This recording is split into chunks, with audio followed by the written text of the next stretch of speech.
Hi guys, welcome to my channel. My name is Lilian Uja. For you, those who don't know me, thank you for stopping by today to watch this video. Today I bring you another news, guys.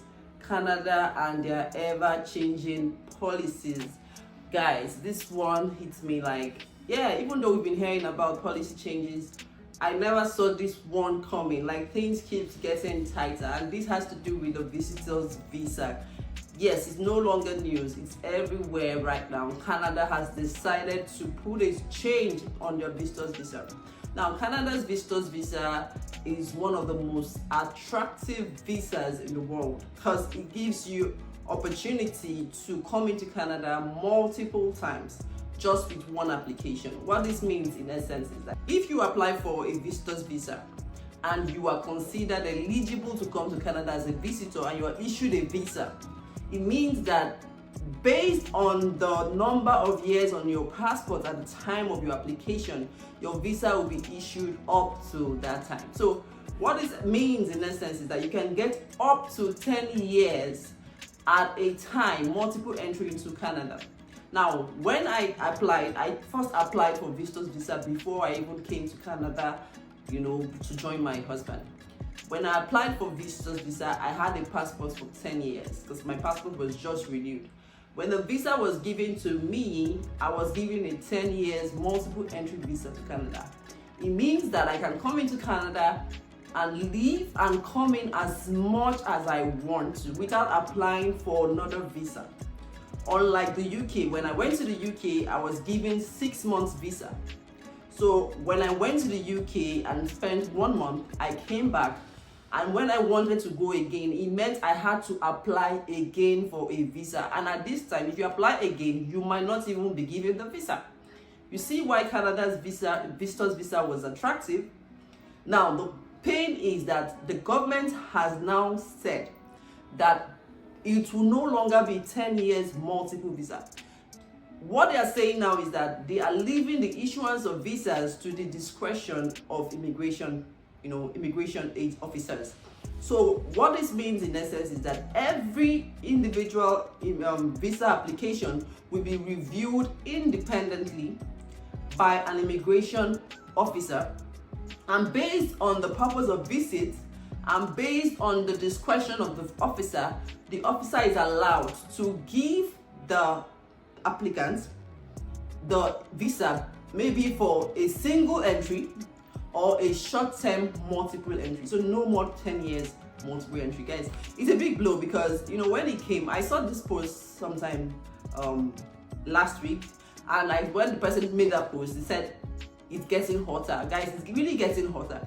And this video is to explain and to break down what you need to do, actions you need to put in place so that if you are looking to apply, you have your everything on ground, and then you have high chances of getting your visa. So you want to watch this video to the very end. And if you know anyone who is seeking to apply for visitor's visa into Canada, or anyone who is in Canada already and has his visitor's visa almost expiring, this video is a must watch. They need to watch and understand what they need to do so that they are not caught unawares. So like I said earlier, this policy change is going to affect anyone who has already submitted an application for visitor's visa, anyone who is looking to apply for visitor's visa, or anyone who is already in Canada and whose visitor's visa is almost at its expiration. This video is relevant to them and they must watch it. Now, let's look at what you need to do if you're looking to apply for visitor's visa. Right now, government has given so much power to the immigration officers.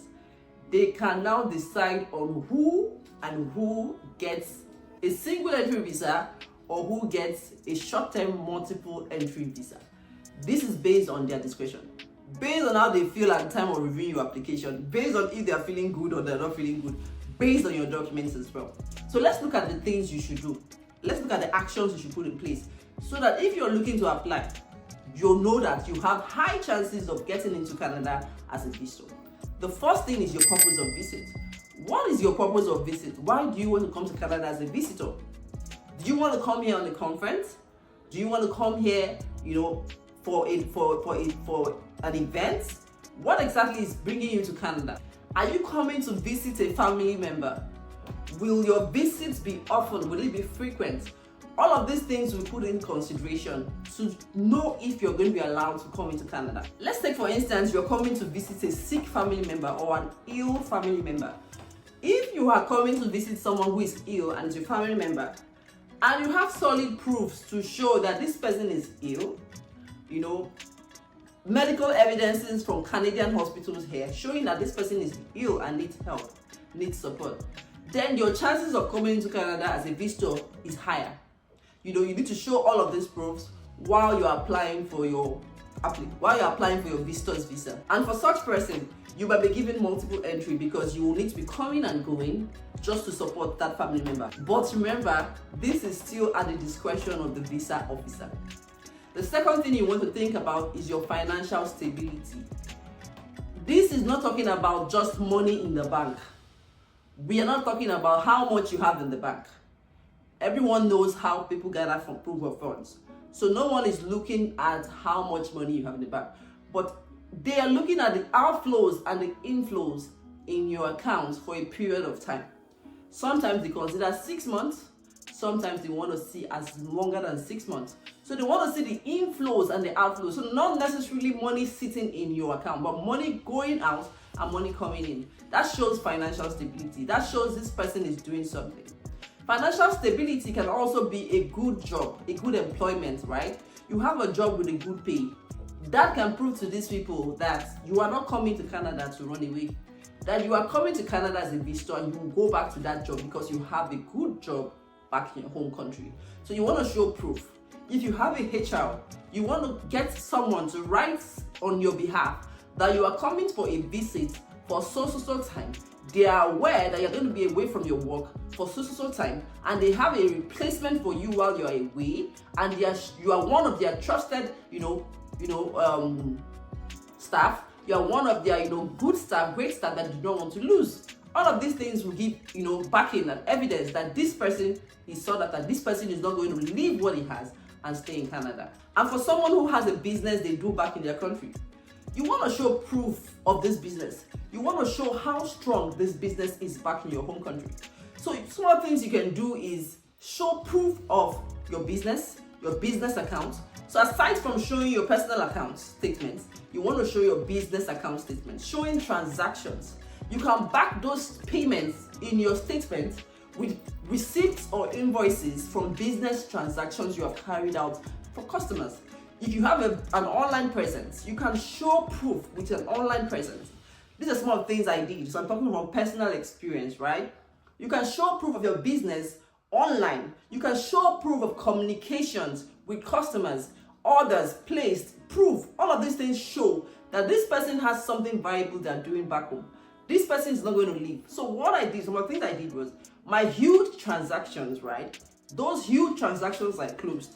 I brought out the receipts, okay? I brought out the invoices, and then on my statement, my business statement, I circled them and referred them on my letter of explanation. I referred to it on my letter of explanation. So those circles with the invoice. So these are things that they will see and say, this person is doing extremely well. This person is not looking to run away. This person is going to go back. So you can also show proof of your business presence. You have an office, you have a place of doing your business. You can show proof. I did some of those things. There's nothing that is too much as evidence to show that you have financial stability back home. Okay, so you can show some of these things. If you have properties, if you have investment properties, if you have shares, all of those things, investments in funds like mutual funds, anything you think you're doing, those are things that can back you up and say, this person is not going to leave all of these things back home and come to stay in Canada. So that shows financial stability. And if you have none of these things, but you are called to come to Canada to see a family member, then maybe a proof of funding from someone in Canada would be an utmost, help for you. So if you are coming to Canada, you want to come to Canada and you don't have business or you don't have an employment that seems great, okay, you can get someone to, show proof of funding, someone in Canada saying, I'm going to fund your coming to Canada. I'm going to fund all of the things you're going to be doing in Canada while you're here. These are some of the things you can do to aid your chances of getting the visitor's visa. Another thing that can back your coming to Canada, number 3, would be health consent.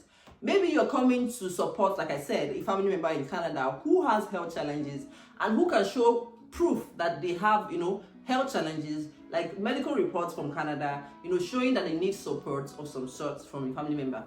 That can aid you. Or maybe you are coming to Canada for your own health concerns. You have health issues, you want to come to seek medical help here in Canada.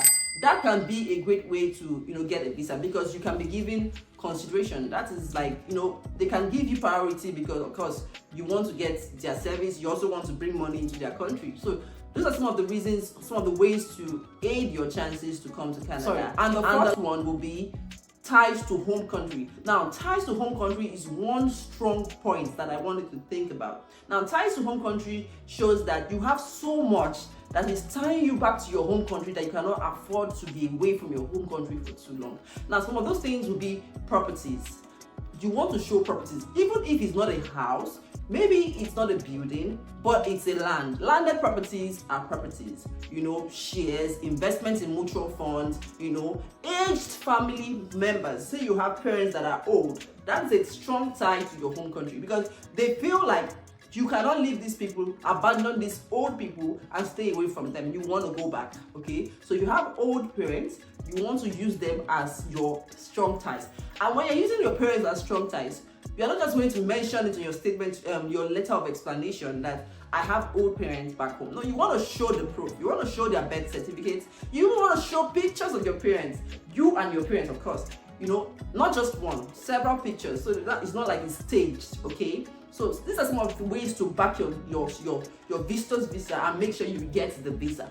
Aged parents, very strong ties. That's a very strong tie. Another strong tie to home country will be kids. If you have kids and you're applying for a visitor's visa and you're not applying with your kids, that is a very, very strong tie to your home country.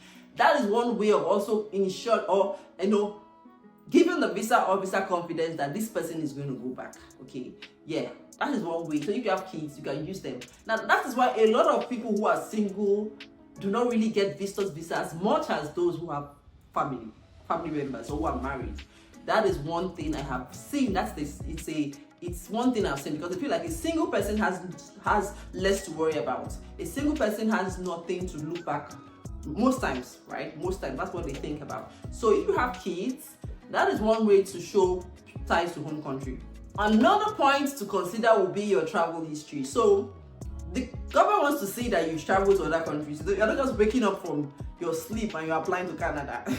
You've gone to other places. It could be African countries. It doesn't have to be the European countries. It doesn't have to be the big countries, right? It can be any country, but you have traveled. You have spent time outside your country. You have come back to your country. So they want to see those things, and they want to see how long you stayed. Did you overstay your time when you travel to those countries? Did you stay within the normal time you were supposed to stay and you left? So those are the things they're checking. And then how many refusals you have gotten. So if you've applied to visas in the past and you've had refusals, that could also limit your chances of getting the Canadian visa, because these countries communicate with themselves, especially the big four.